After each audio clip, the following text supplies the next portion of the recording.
Sing Jin Woo is known as the weakest hunter alive, and so damn weak that he barely gets respect from anybody. And even his little sister sort of kind of respects him. Like, she'll clown him for being the weakest hunter, but at the same time thank him and say how his work. But at the end of the day, you know, she probably thinks that he's kind of lame. Why are you so lame?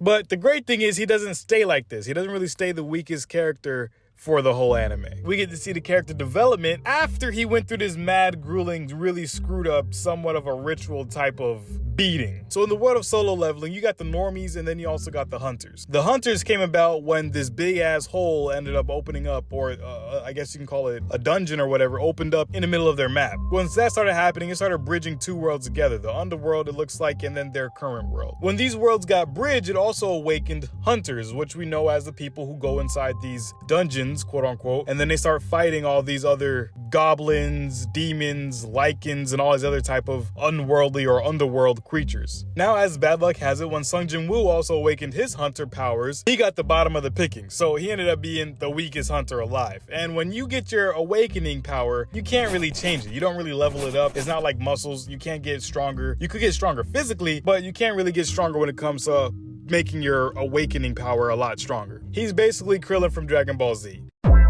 But of course, it doesn't stop him from fighting. He kind of just goes with the flow and he's like, you know what? I'm be the weakest hunter alive, but I'll make more money doing this rather than IT work. So I'm gonna go ahead and become a hunter anyway and try to fight as many goblins as I can, which are the weakest of the underworld creatures. He's gonna try to fight as many goblins as he can without dying, because he's so weak that they can actually kill him. So our guy Sing Jin Woo goes on different raids. He's trying to make ends meet. He's also trying to pay for his mother's hospital bills because she's in a coma for about who knows long, like maybe 20 years, 30 years. His little sister's in school, so he's trying to be a good older brother / head of the house and also pay for her to go to school so she doesn't have to slide up and down a metal rod all day.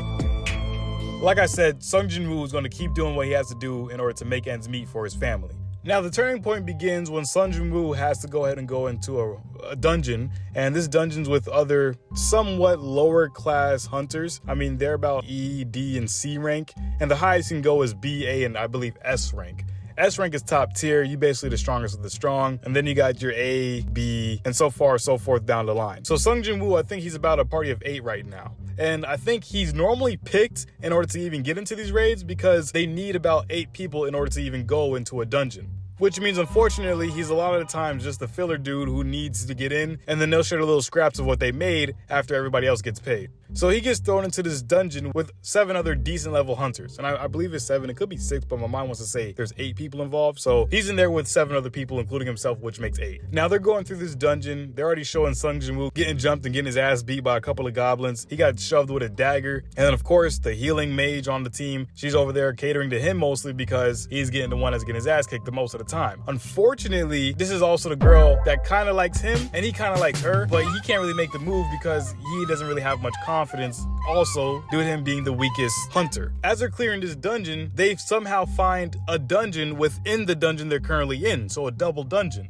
Now, normally when you find this double dungeon, you're supposed to tell it to the head of the hunter clan organization, and then they're supposed to go ahead and have higher level hunters get in there and start working on this dungeon because they don't really know what's in there, and you could kill the lower level hunters. So instead of talking to the big dogs at the top, they all take votes on if they should go in this dungeon or not. Now, of course, it gets around to Sing Jin Woo. He ends up being the last person who has to vote in order to break a tie that's currently had. So actually, this makes me think that there's actually 7 people involved and not 8 because he's a tiebreaker. So he has to go ahead and say, shall we go into the double dungeon or shall we retreat? And of course, him being the weakest, he can't look even weaker by saying let's retreat. So he says, you know what, let's go ahead and go into this double dungeon. And let me tell you, this was a mistake because as I get in this double dungeon, you got the most OP antagonist that's been found. Stronger than what's been on the news in their world, stronger than what's been on the military forefront in their world. These people that they're up against, or these statues, I should say, that they're about to be up against, are one of the most overpowered statues that their world has seen. So they get into this double dungeon, and then they see these big ass statues, right? And they're thinking they're just statues and nothing's really about to happen. Next thing you know, you got a little girl screaming over here to the right or left, and they're just like, oh my gosh, the statue moved. And they're like, what? No, it didn't move. It's a statue. And of course, everybody's kind of on high alert at this point. Their ears are ringing. And of course, what happens? You see the statues actually start to move. So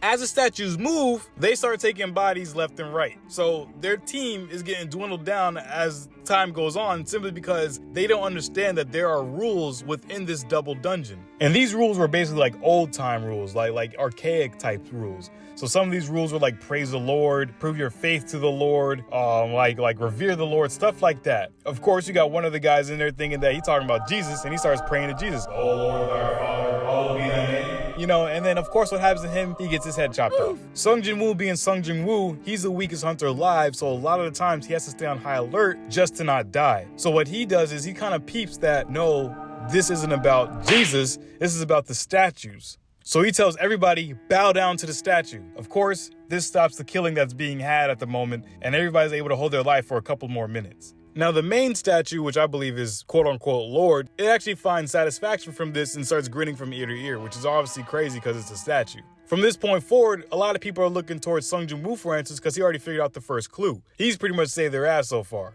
After the unaliving has stopped, the unaliving starts to begin again because they're not following the rules and they have to continue the rules until completion. So Sing Jin Woo pops out with another clue. He's like, do this, they do that. And then like, do this, they do that. So they pretty much start following everything he's saying. Now it gets to a point where there has to be a sacrifice that's made in order to appease the statues. And unfortunately, Sing Jin Woo is his sacrifice. At first, it wasn't going to be Sing Jin Woo because the head of the guild at that moment was going to take the responsibility and say, since I brought you guys down here and we decided to go into this dungeon and I'm the head of it, I'll go ahead and be the sacrifice and I'll take my life. But Sing Jin Woo being Sing Jin Woo, he already had a broken leg and then he also had like some other messed up shoulder and stuff like that. So he couldn't even carry his friend out the dungeon. So he was like, you know what? I can't run. I can't walk. I can't help nobody else. I'm gonna need you to carry my homegirl who I low-key like, but I won't tell her that I like because I'm very, very insecure. Take her out of here while I go ahead and sacrifice myself, being the stand-up guy he is. And this is where it just gets brutal, man. Sing Jin Woo gets put on the damn chopping block. The statues start beating him down. They start hitting him with big-ass hammers, throwing him around the damn place. They're just unaliving him brutally. They're just taking their time with it almost. And then he ends up slowly fading away. As he's fading away, he sees like this message, and I don't think he's currently understanding what he's seeing at this point. I think adrenaline's kicking in and he's just doing his last, little bit of life that he has left in him. But he sees a message that says, do you want to continue or your heart will stop, or something similar to that. He chooses to say yes.